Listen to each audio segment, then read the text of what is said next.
Good morning, students. Today we are going to start chapter 2, The Art to Live Happily. इसका अर्थ है खुश रहने की कला. A long, long ago, एक लंबे समय पहले की बात है. There lived a rich and powerful king in India. एक धनवान और शक्तिशाली राजा भारत में रहता था. He had a beautiful palace and a beautiful garden. उसके पास एक सुंदर महल और सुंदर बागीचा था. He was a great king. वह एक महान राजा था. But sometimes he used to become sad. पर कभी कभी वो उदास हो जाता था. One day, as the king was looking out of his window, एक दिन राजा खिड़की से बाहर देख रहा था. His chief minister came and asked him, "What is the matter that is worrying you, Your Majesty?" तभी उसका मुख्यमंत्री आया और पूछा, महाराज क्या बात है जिससे आप चिंतित हैं? The king turned around but he did not say anything. राजा मुड़ा किंतु एक शब्द भी नहीं बोला. Your Majesty, you must not worry so much about life. It is better for a king to remain cheerful in every situation, said the minister. मंत्री ने कहा, महाराज आपको जीवन को लेकर ज्यादा चिंतित नहीं होना चाहिए. राजा को हर परिस्थिति में खुश रहना ही बेहतर होता है. The king got angry at his words and said, "It is easy to say such things. If you were in my place, you would do the same thing." राजा मंत्री की बातों पर गुस्सा हो गया और बोला, यह सब कहना आसान है. अगर तुम मेरी जगह होते तो तुम भी वही करते. The minister did not say anything and quietly went out of the Kings room. मंत्री ने कुछ भी नहीं कहा और शांत होकर राजा के कमरे से बाहर चला गया. But the king was not satisfied with what he had said. लेकिन राजा ने जो कुछ भी कहा वह स्वयं सहमत नहीं था. He wanted to see if the minister could do what he said. वह देखना चाहता था कि मंत्री ने जो कहा क्या वो कर पाएगा. One day he called the chief minister to his room and said, I am asking you to do a job for me. एक दिन राजा ने मुख्यमंत्री को कमरे में बुलाया और कहा, मैंने तुम्हें अपना एक काम करने के लिए बुलाया है. Then he took out a big diamond from the drawer and put in the minister's hand. और तब उसने अपने दराज से एक बड़ा हीरा निकाला और मंत्री के हाथों में रख दिया. Keep it safely for me until I ask for it again, said the king. राजा ने कहा, इसे तब तक सुरक्षित रखना जब तक मैं इसके बारे में बात ना करूं. The minister agreed and went away with the diamond. मंत्री सहमत हुआ और वह हीरा लेकर चला गया. The minister reached home, called his wife and explained everything to her. मंत्री अपने घर पहुंचा और पत्नी को बुलाया और उसे सारी बात बताई. He asked his wife to keep the diamond safely. उसने अपनी पत्नी को हीरे को सुरक्षित रखने को कहा.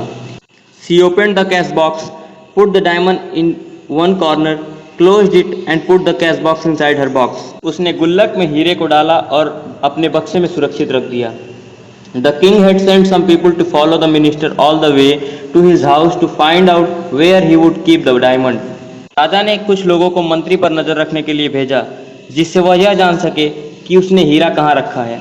आफ्टर अ फ्यू डेज, कुछ दिनों बाद, he sent someone to steal the diamond from his house. उसने किसी को हीरा चुराने के लिए उसके घर भेजा. When the king got the diamond, जब राजा को हीरा मिल गया, he threw it into the river. राजा ने हीरे को पानी में फेंक दिया. After a few days, कुछ दिनों बाद, he called the minister and asked for the diamond. राजा ने मंत्री को बुलाया और हीरे के बारे में पूछा. The minister told his wife to give the diamond. मंत्री ने अपनी पत्नी से हीरा देने को कहा. She directly opened the cash box, but the diamond was not found in the cash box. उसने गुल्लक खोला पर उसमें हीरा नहीं था. Nobody in the house knew where the diamond was. घर में कोई नहीं जानता था कि हीरा कहाँ गया. The minister returned to the palace with a sad heart. मंत्री दुखी मन से महल में पहुंचा. He stood in front of the king and said, Your Majesty, I could not find the diamond in my house. Someone has stolen the diamond. Please give me 1 week time to find the diamond. मंत्री राजा के सामने खड़ा हुआ और बोला, हीरा मेरे घर में नहीं है, उसे किसी ने चुरा लिया. मुझे 1 हफ्ते का समय दिया जाए जिससे मैं हीरे को ढूंढ सकूं. The king said, you have only 3 days to find it. If you fail to bring the diamond within 3 days, you will be killed along with your wife and children. राजा ने कहा, तुम्हारे पास ढूंढने के लिए 3 दिन हैं. अगर तुम 3 दिनों में हीरा लाने में असमर्थ रहे तो तुम्हें तुम्हारी पत्नी और बच्चों के साथ मार दिया जाएगा. The minister knew well he had too little time to find the diamond. मंत्री अच्छे से यह जानता था कि हीरा ढूंढने के लिए यह समय बहुत ही कम है. It was pointless to look for it now. इस समय उसे ढूंढना निरर्थक है। He knew that they were all going to die after 3 days, so he decided to spend the remaining 3 days of his life happily. वह जानता था कि वे सभी 3 दिनों बाद मरने वाले हैं, तो उसने यह निर्णय लिया कि वह बचे हुए जीवन के 3 दिन खुशी से बिताएगा। With this idea in his mind, he reached home.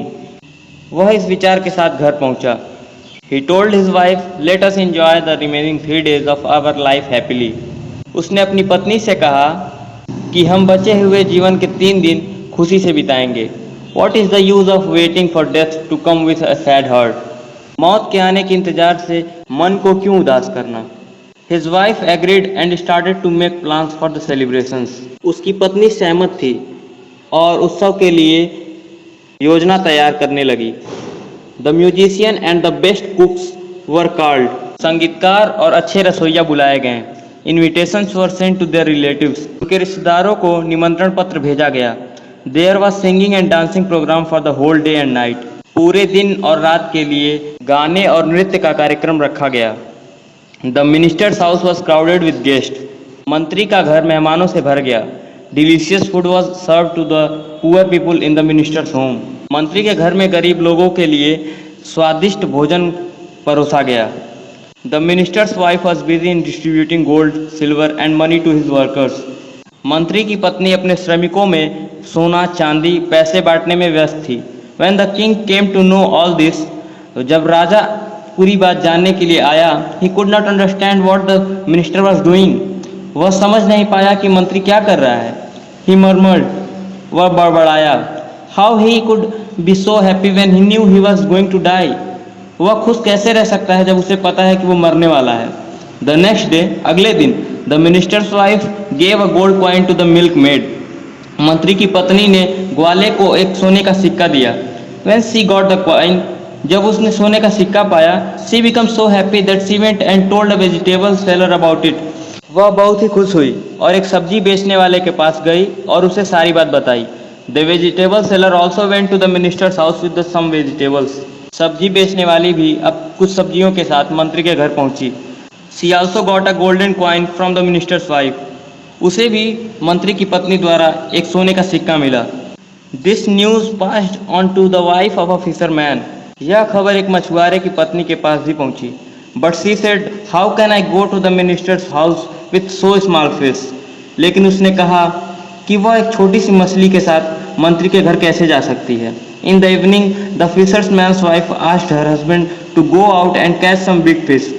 शाम के समय मछुआरे की पत्नी ने अपने पति से कहा कि जाओ और कुछ बड़ी मछलियां ले आओ। In the evening, the fisher's man caught some big fish. शाम के समय मछुआरा कुछ बड़ी मछलियां ले आया। The next morning, the fisher's man's wife went to the minister's house with the big fish. अगली सुबह मछुआरे की पत्नी मंत्री के घर बड़ी मछलियों के साथ पहुंची। The minister said to his wife, मंत्री ने अपनी पत्नी से कहा, today is the last day of our life. आज हमारे जीवन का आखिरी दिन है। I would like to have fish for dinner tonight. आज रात के लिए मैं मछली खाना चाहता हूँ। So buy these big fish. इसलिए ये बड़ी मछलियाँ खरीद लो। The minister gave fisherman's wife a golden coin as a reward. मंत्री ने मछुआरे की पत्नी को सोने का सिक्का दिया। आफ्टर क्लीनिंग द फिश, मछली को धुलने के बाद, his wife went to cut the fish. उसकी पत्नी मछली काटने जा रही थी। As she was cutting the fish, जब वह मछली काट रही थी, her knife struck something hard. उसका चाकू किसी सख्त चीज से टकराया। There she found the diamond which had been lost. उसने वह हीरा पाया जो खो गया था। After cleaning the diamond with water, हीरा को पानी से धोने के बाद, the minister rush to the king immediately. मंत्री राजा के पास तुरंत पहुंचा। The king could not believe that the same diamond which he had thrown into the river was there in the minister's hand. राजा को विश्वास नहीं हो रहा था कि मंत्री के हाथ में वही हीरा है जो हीरा उसने नदी में फेंक दिया था। The king asked the minister to explain everything. राजा ने मंत्री से सब कुछ बताने को कहा। The minister told the king everything. मंत्री ने राजा को सब कुछ बताया। But even the minister did not know how the diamond was found inside the fish. लेकिन मंत्री यह समझ नहीं पा रहा था कि हीरा मछली में कैसे मिला। Everything become clear when the king also told him all that he had done. जब राजा ने मंत्री से सारी बात बताई तो सब कुछ साफ हो गया। I had never thought that a man could remain happy even during the time of trouble. My faithful minister, you have proved it, said the king. राजा ने कहा, मैंने कभी नहीं सोचा था कि एक व्यक्ति परेशानी के समय में भी खुश रह सकता है। मेरे ईमानदार मंत्री, तुमने यह सिद्ध कर दिया। Then the king called all his ministers and told them everything. तब राजा ने अपने सारे मंत्रियों को बुलाया और उन्हें सब कुछ बताया। The minister was rewarded a big amount by the king. और राजा द्वारा मंत्री को बड़ी मात्रा में इनाम मिला। He lived happily with his family thereafter. इसके बाद वह अपने परिवार के साथ खुशी खुशी